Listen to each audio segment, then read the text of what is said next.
teman-teman, Gotoh sudah bisa dipesen nih. Tetapi ada beberapa investor yang mulai khawatir. Kira-kira strategi kita bagaimana? Jangan kemana-mana, nonton video ini sampai selesai ya, and stay tuned.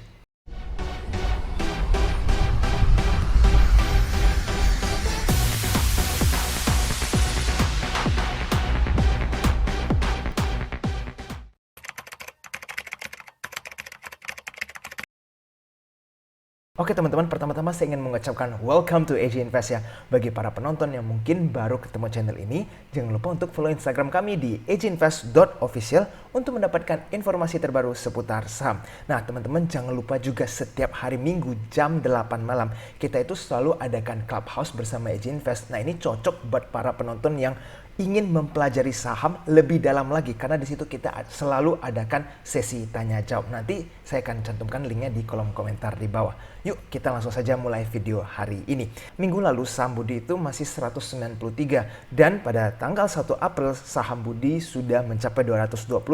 Saya sebenarnya tidak expect saham ini bisa naik secepat ini, tetapi kita bisa melihat ya sahamnya sudah pelan-pelan naik. Nah bagi para penonton yang sudah profit ya, mungkin udah floating profit, nah ini bebas teman-teman mau kapanpun profit taking silahkan. Tetapi bagi para penonton yang mungkin belum punya sahamnya, ingat jangan FOMO dan hakal saham ini, tetap analisa perlahan-lahan sebelum membeli sebuah saham. Tetapi saham ini masih sangat bagus. Oke, kita langsung saja bahas seputar Gotoh. Gotoh sudah masuk offering ya teman-teman. Jadi offering periodnya adalah tanggal 1 April sampai 7 April, oke? Dan harga patoknya ada di 338. Nah teman-teman, ini ada beberapa sentimen yang mungkin sedikit negatif ya, yang membuat some investor itu mulai khawatir atau bimbang. Nah, kira-kira ada sentimen apa ya? Yuk coba kita baca. Gotoh resmi mengurangi jumlah penerbitan saham IPO. Jadi coba kita pelajari. Ini berdasarkan dokumen informasi prospektus Gotoh ini ya, resmi mengurangi jumlah penerbitan saham IPO sebanyak 22%. Jadi yang dari awalnya 52 miliar lembar menjadi 40,6 miliar lembar. Jadi menurun, dan ini penurunnya cukup besar ya, 22%.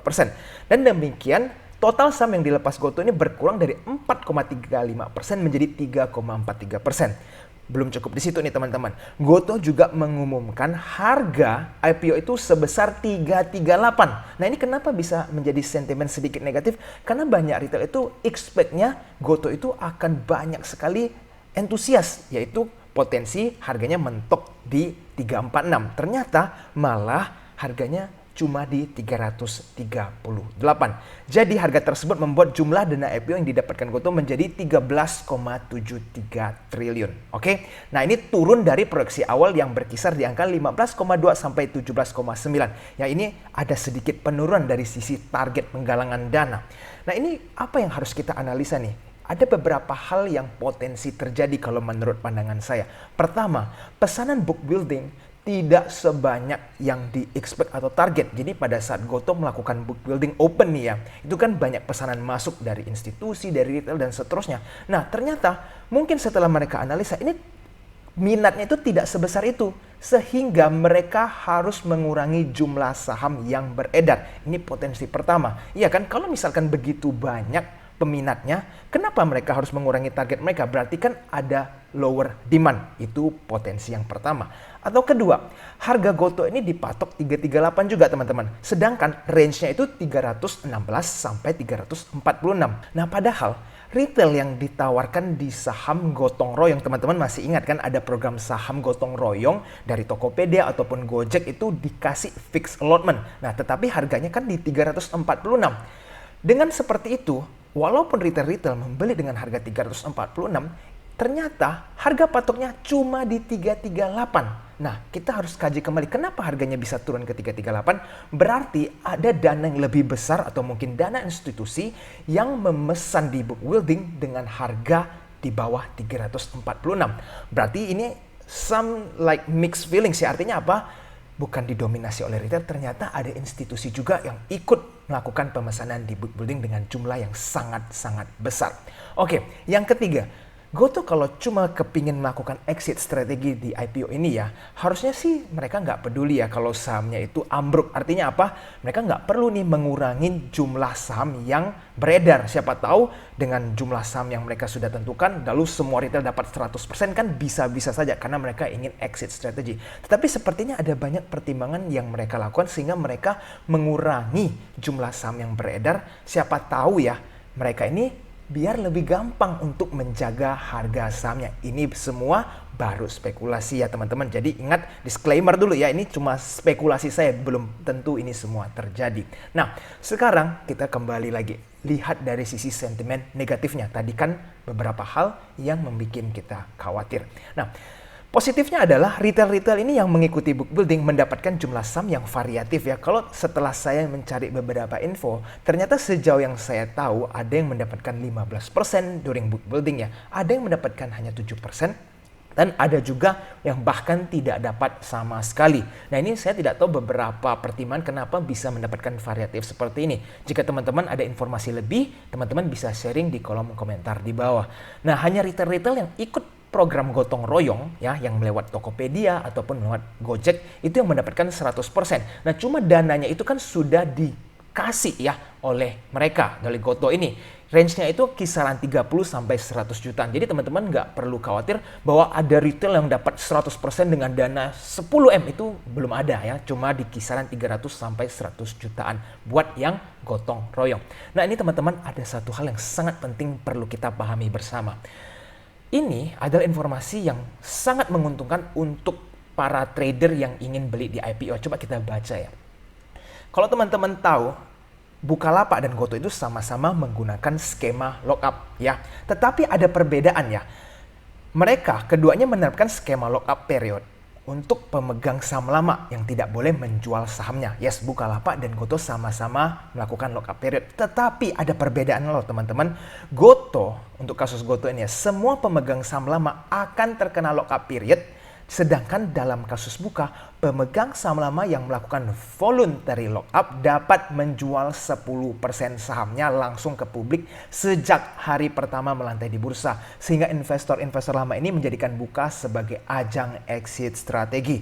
Yes, ternyata kalau teman-teman tahu Bukalapak itu mereka old investornya itu bisa menjual 10% sahamnya langsung ke publik pada saat hari pertama IPO. Sedangkan kalau Goto ini sama sekali tidak bisa. Artinya apa? Seluruh investor yang beli saham Goto sebelum book building, ya mau itu investor, mau itu pegawainya dan semuanya itu mereka kena lockup dan tidak bisa jual sahamnya seutuhnya pada saat IPO. Oke, jadi ada sedikit perbedaan ya lock-up-nya Bukalapak dengan lock-up-nya Goto. Dan this is good news for people yang mau beli di book building ataupun di offering. Oke? Nah, jadi jika seluruh investor lama di dalam Goto ini tidak bisa jualan ya, mereka semua harus ke-lock selama 8 bulan pertama dan hanya investor-investor yang pesan di book building ataupun offering yang bisa jualan. Artinya ini apa teman-teman? Semua start di harga yang sama yaitu 338. Mau itu teman-teman big investor, mau itu institusi, average price-nya mulai dari 338. Berarti kita ada fair start ya dengan institusi. Nah, sekarang strategi yang bisa kita lakukan apa nih? Ini yang paling penting karena kita harus menyusun strategi sesuai keadaan, oke? Strategi yang bisa kita lakukan adalah seperti ini teman-teman. Contoh saya ada siapkan dana 100% nih kan yang untuk dialokasikan beli saham Goto pada saat offering ya. Nah contoh kita dapat 25-40% deh ya, kita kan nggak tahu dapat berapa, bisa saja lebih sedikit, bisa saja lebih banyak. Berarti kan ada sisa dana 60-75% yang nganggur karena nggak dapat jatah ya kan.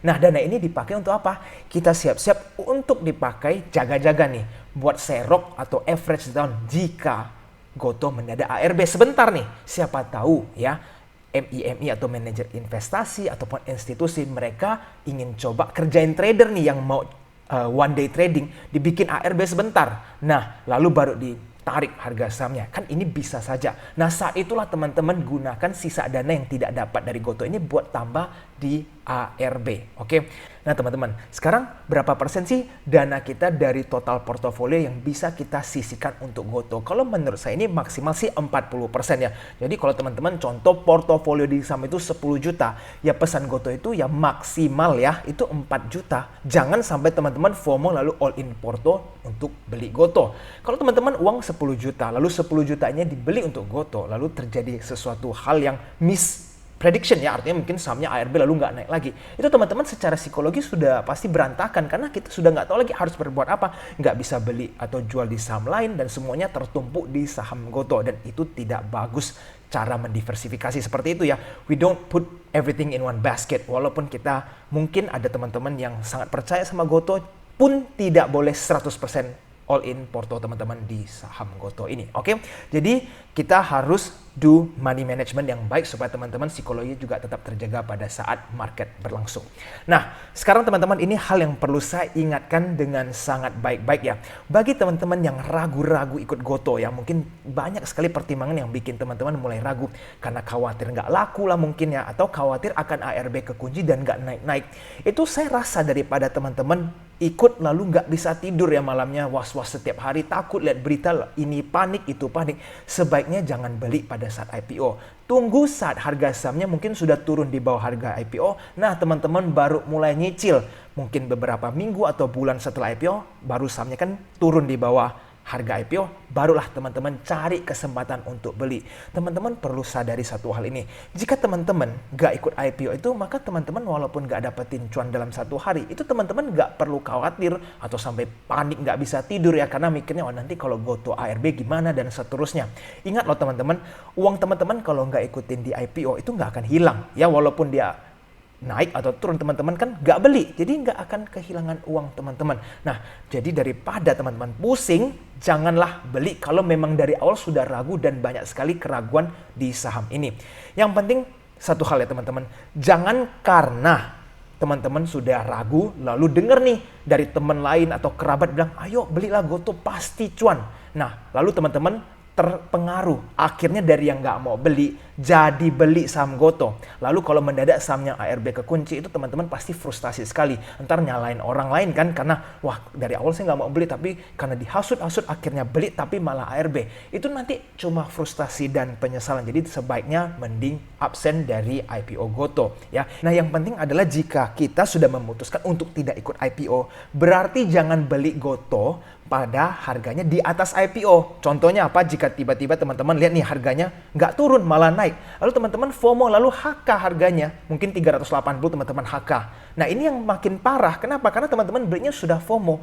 Pada saat IPO nggak ikut karena ngerasa mal. Lalu pada saat harganya naik ke 360 atau 380 teman-teman malah beli karena FOMO. Nah ini justru strateginya malah makin berantakan. Oke? Ingat kalau memang dari awal ragu, jangan terlalu gampang terpengaruh oleh teman atau kerabat untuk beli ikutan IPO. Stay with your own strategy. Oke, sekarang bagi para penonton ya, teman-teman yang kepingin ikut GoTo, sudah analisa berbagai macam informasi ya. Kita kan pasti sebelum beli sesuatu analisa dulu dan masih merasa itu beli GoTo adalah sesuatu yang paling make sense karena ini menjadi sebuah opportunity yang sangat langka ya.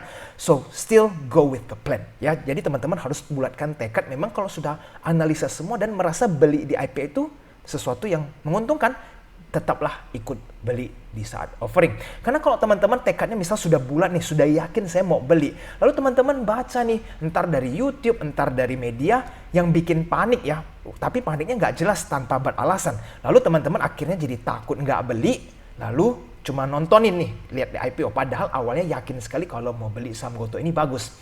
Apa yang terjadi kalau misalkan teman-teman nggak jadi beli cuma karena itu ya, terpengaruh oleh orang lain, lalu sahamnya mendadak arah 25% mentok pada hari pertama, itu teman-teman juga pasti akan full of regret ya. Kenapa? Karena pasti mikir, waduh waktu itu saya yakin sekali mau beli, padahal udah siapin dana mau beli, tapi karena dengan ABC lalu jadi ragu, akhirnya nggak beli tapi sahamnya malah arah. Itu juga pasti akan banyak penyesalan. Jadi pesan saya cuma satu teman-teman, apapun keputusan teman-teman semua di sini ya, beli ataupun tidak beli, pastikan datang dari diri teman-teman sendiri, oke? Bukan karena orang lain. Orang lain itu membantu analisa supaya teman-teman bisa melakukan pertimbangan, tetapi keputusan akhir itu harus dari hati teman-teman sendiri. Dan atur strategi untuk segala situasi. Jadi apapun yang terjadi, kita tuh sudah siap step-step yang harus kita lakukan apa, biar kalau misalkan dia A, R, B, mau dia arah, mau apapun yang terjadi, kita tuh harus tahu step apa yang harus kita lakukan supaya kita tidak panik. Oke, apapun hasilnya kita harus tanggung resiko dan rewardnya. Oke, jadi teman-teman, kira-kira setelah menonton video ini, apa keputusan teman-teman terhadap GoTo? Apakah akan beli atau tidak? Teman-teman boleh sharingkan di kolom komentar di bawah.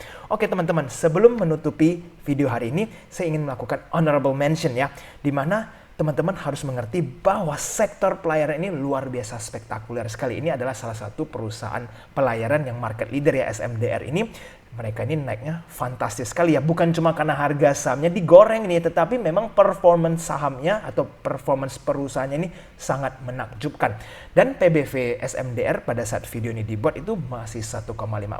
Nah, cuma teman-teman mungkin lihat harganya tinggi banget nih kalau baru mau masuk. Agak sedikit khawatir nih. Nah, ada opsi lain yaitu saham Soci dan juga Wins. Kedua saham ini PBV-nya masih sangat rendah, yang satu 0,28, yang satu 0,35. Tetapi memang sih performance mereka tidak sefantastis SMDR. Nah, ini menjadi ya bahan pertimbangan saja teman-teman buat memperhatikan sektor pelayaran. Nah, kenapa kita boleh memperhatikan sektor pelayaran? Nah, karena sektor komoditi seperti coal dan lain-lain ini mereka masih sangat aktif ya. Dan kita tahu bahwa ini membuat sektor pelayaran juga pengantaran here and there, import export ini juga semakin aktif. Jadi teman-teman definitely bisa perhatikan sektor pelayaran. Kalau nanti di tahun 2022 ini performance mereka ada peningkatan, mungkin for the rest of the year 2022 hampir seluruh sektor pelayaran akan diuntungkan. Ingat untuk tetap analisa ya untuk saham Soci, Wins ataupun SMDR. Nah teman-teman, video hari ini sampai di sini dulu ya. Jika teman-teman merasa video ini bermanfaat, jangan lupa untuk tekan tombol like-nya ya